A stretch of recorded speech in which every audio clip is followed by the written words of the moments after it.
The Eight Tails, Gyuki, was an octopus with the face and upper body of a bull.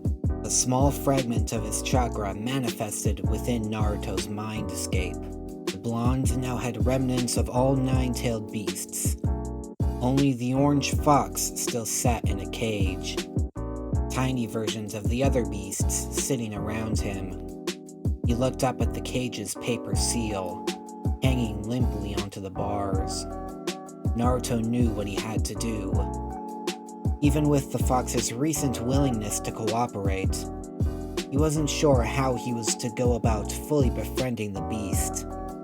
The others were tamer in comparison, possibly due to how small their chakra pools were. "What are you waiting for, brat? Open it," the Nine-Tails commanded. "What happens then?" "Then we fight, and you prove your strength to me by harnessing my chakra. After that is when the real work begins," the fox explained. Naruto frowned. It seemed simple enough.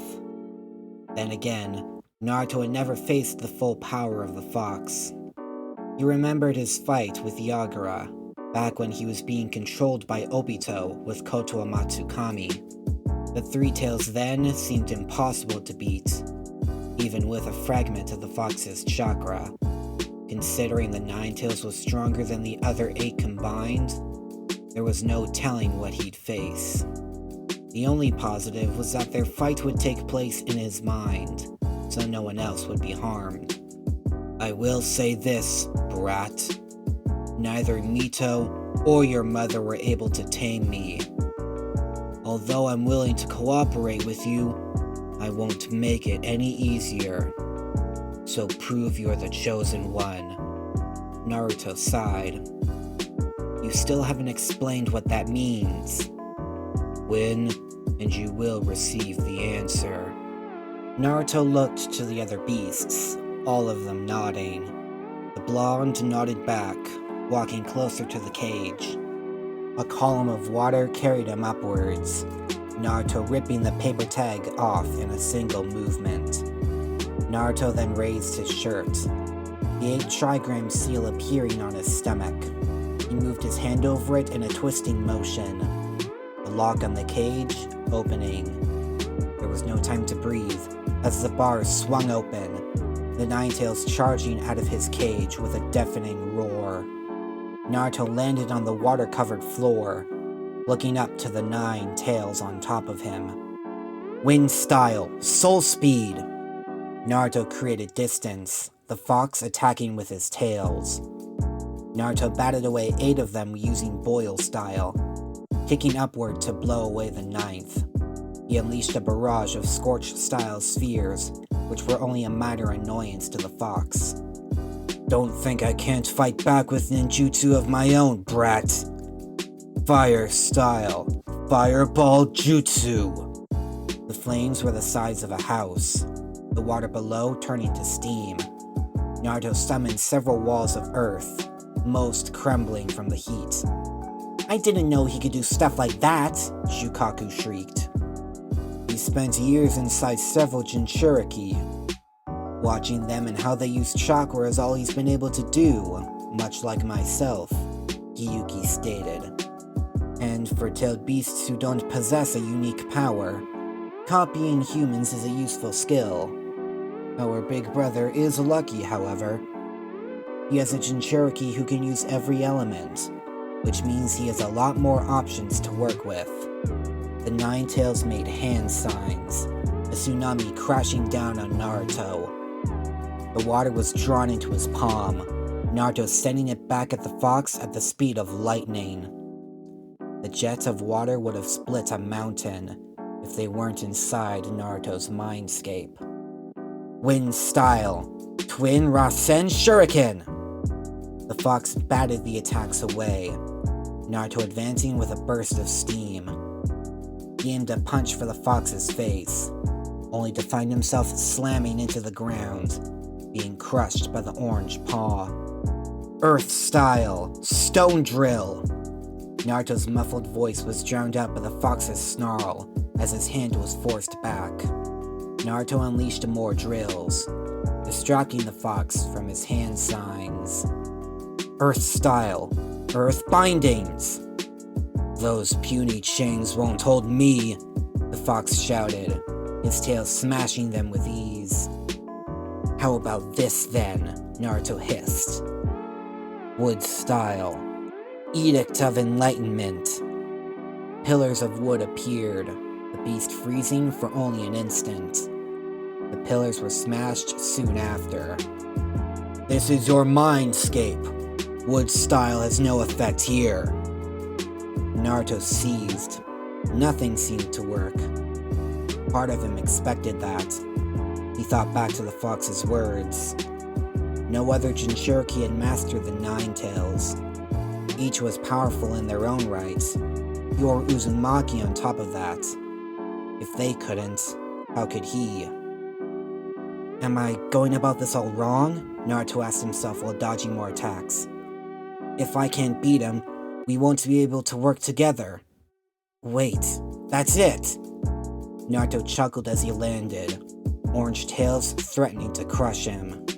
It was in front of me this whole time. The point wasn't to win you over with brute force. It worked with the other tail beasts, so why wouldn't it work with you? Naruto looked past the shadow of the fox's tails, into his blood-red eyes.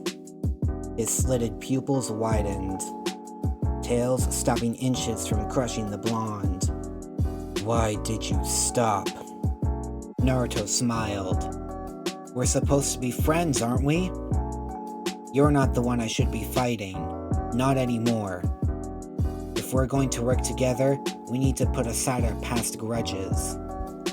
That's the true test, isn't it? The Nine-Tails stared for a long time, slowly withdrawing his tails. You're either insane or just a fool. A little bit of both, most likely, Naruto retorted. But I have to be if I want to complete my mission. The fox huffed. You can say that again. Fine. You win. My chakra is yours to use freely. Are the rest of you good with that? The smaller tailed beasts all nodded, running over to join Naruto. The fox extended a fist. I believe this is the gesture you prefer. Naruto smiled, bumping fists with the beast. He looked down to see the others pressed against his legs. He felt a wave of warmth fill him, hair standing on end. He looked at his skin as it began to shine. His clothes turned pure gold, his jacket opening and extending to touch the ground. Black marks covered him, his whiskers thicker than ever. He looked down at the water below, his eyes a fiery orange with slits as pupils. His transformation lasted an instant, reverting to normal. Kurama. Naruto looked at the fox, who kept a neutral expression. Kurama? The blonde repeated before smiling. It's a good name. I'm glad you agree. I thought it was quite fitting. Naruto turned, looking for the source of the new voice. Finally decided to show yourself, father? Kurama smirked. Naruto followed the fox's gaze, landing on a man floating above the water. A black staff with rings floated next to him, 6 orbs beneath. His hair and skin were a pale white, eyes the familiar purple rings of the Rinnegan. A third eye was marked on his forehead. His white garments had several black markings dotting it. On one hand was a white sun, the other a black crescent moon. A perfect mixture of comfort and dread filled Naruto, the man's aura filling his mind. Naruto could do or say nothing. One thought passed through his head, the realization dawning on him. Before him was the creator of the tailed beasts and the art of chakra itself. The sage, of 6 paths. The tailed beast swarmed him, the old man chuckling as he held each one. Naruto watched in awe, Kurama grinning behind him. "You must have a lot of questions, kid. Our father has all the answers." "Thank you, Kurama. Most of all, I should thank you, young Naruto. Because of you, my children are safe. Even if you're all smaller than our last meeting." "That's not our fault," Shukaku huffed. "We're like this because we had to protect humans." "Haven't you killed your fair share of them too?" Matatabi retorted. "We all have," Tokuo stated. "That is the past. We need to worry about the future. That is no doubt why you chose Naruto Uzumaki, and why you've appeared to us now, father." The Sage of 6 Paths nodded. "Quite right. And please, Naruto, there is no need to fear. I am dead, after all. I can do very little to you now. You don't have to see me as some grand figure either. I humbly request you refer to me as my human name, Hagoromo Otsutsuki." "Why are you here? For me?" Naruto stuttered. Hagoromo nodded, bowing deeply. "Before anything else, I must apologize. My will has taken control of aspects of your life. It was unfair of me to force so much from you. I doubt there is much need, father. Everything you subconsciously suggested to Naruto, the boy would have done them all regardless." "You chose well," said Isobu. "What are you talking about?" Naruto asked. "What is it you made me do?" Hagoromo extended his palm with the sun mark. "It shall be easier to show you." Naruto hesitantly rested his palm on the sage's. Vibrant images flashed across his vision.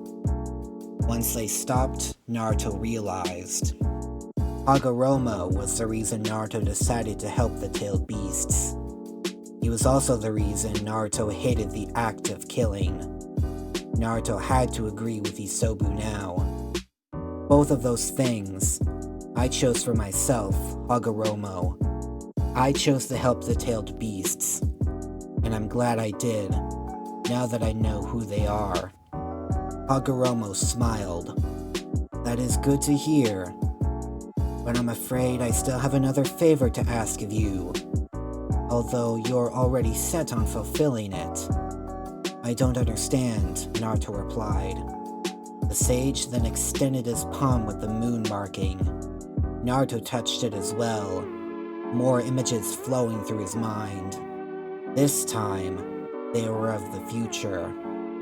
They were quite vague, but Naruto understood what they were saying. You chose me, out of all people, to bring about world peace? Simply put, yes. But as you and I are both aware, peace does not last forever. If it does, then it is a false peace. During my days, I used the power I was born with, that being chakra. I hoped that peace could be obtained through it. Once all humans had chakra, they would be able to understand one another. Unfortunately, not everyone agreed. One was my own son. He invented the art that would later be called ninjutsu. After my passing, he and my second son waged war on one another, trying to bring about their version of peace. Over the centuries, that war has become an endless cycle. First between siblings, then clans, now entire nations. "And you think I can end this cycle?" Naruto asked. Hagoromo shook his head. "The cycle will not end, I'm afraid. The cycle can only be prolonged. My youngest, Ashura, defeated the eldest, Indra. He then set the nine-tailed beasts free, requesting that they protect mankind. But humanity enslaved my creations, clans fighting for dominance of this world. Many tried and failed to bring about peace. The first Hokage, Hashirama, was the first to create peace, though it was short-lived, and it cost the lives of the tailed beasts. You, young Naruto, are merely next in line to create a time of peace, but I see something in you I've yet to see in any other. While the peace you bring about will not stand the test of time, I do know it shall be the longest of them all. That is why I returned in spirit form, so that I may guide you to the future I've glimpsed as best I can. Naruto was at a loss for words. Hagoromo watched his mind spin, looking to the tailed beasts. My children, birthed from the splitting of the 10 tails, I ask one thing from you. Help this child of destiny fulfill our desires. Afterwards, if you so choose, I will free you from our contract. You may live free from the humans. I believe I'll have to pass on that, Gyuki stated. I am quite fond of my partner, B. It would be a shame for him to die if I were to leave him. Same here, since this brat is the important one, Kurama sighed. Fu made me promise I would keep the weak safe. So long as I live, I'll do just that, Chome added. I believe time alone would be enjoyable, Kokuo sighed, Son Goku nodding in agreement. I'm undecided, Saiken said. My answer will depend on the humans and their plans after all this, Matatabi replied, Isobu agreeing with her. What about you, young Shukaku? Hagoromo asked. The Tanuki growled. Well, if you must know, I'm thinking of going back to Gaara. That kid still has a part of me inside him, so I might as well stick around and help him out. The sage smiled. That is good to hear. And you, Naruto, are you willing to take on this final task? Don't bother asking. You know my answer. Of course I'll do it. I made a promise, after all, Naruto replied immediately. Hagoromo smiled. Thank you. In that case, you shall require my remaining power in order to remove the tailed beasts from the ghetto statue. The power transfer shall take some time. Meanwhile, your body shall grow accustomed to Kurama's power, and mine. Your mind is a different story. I'll have to draw it into another reality. Why is that? Naruto asked. Hagoromo chuckled. My chakra is now that of a spirit, incompatible with chakra of the living. Humans have found workarounds, but my method is far more direct. Speaking of, while your mind is disconnected from your body, you'll have the chance to meet a few people, friends and family who have long since passed. Consider it my gift to you, after all the trouble I've caused for you. Now, if you are prepared, place your palms on my own, so the transfer may begin. The Sage of Six Paths raised his palms, the sun and moon starting to glow. Naruto followed his instructions. The moment their palms touched, Naruto was transported into a new location. He didn't know where, nor could he sense anything. Well, isn't this a surprise? Naruto turned around, a group of people standing in the endless expanse. It's really you.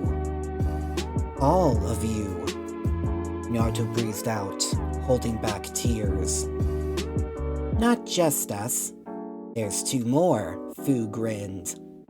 Her and the other dead Jinchuriki moved out of the way. Two more figures appearing beyond them. It took until they were standing right in front of him. A man with identical ocean blue eyes and slightly longer blonde hair than his own.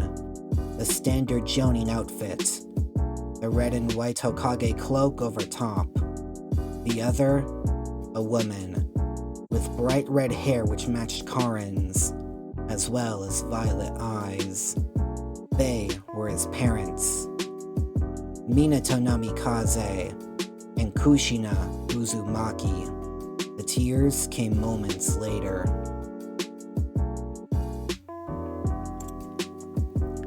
If you like what you just heard, consider hitting the subscribe button and bell icon to get notified about new videos. If there's a part you've missed, then check out the entire playlist on screen. If you like this story, please share it with your fellow anime lovers. Any support helps a lot. That's all for now. This is Ninja Kai, disappearing in a golden flash.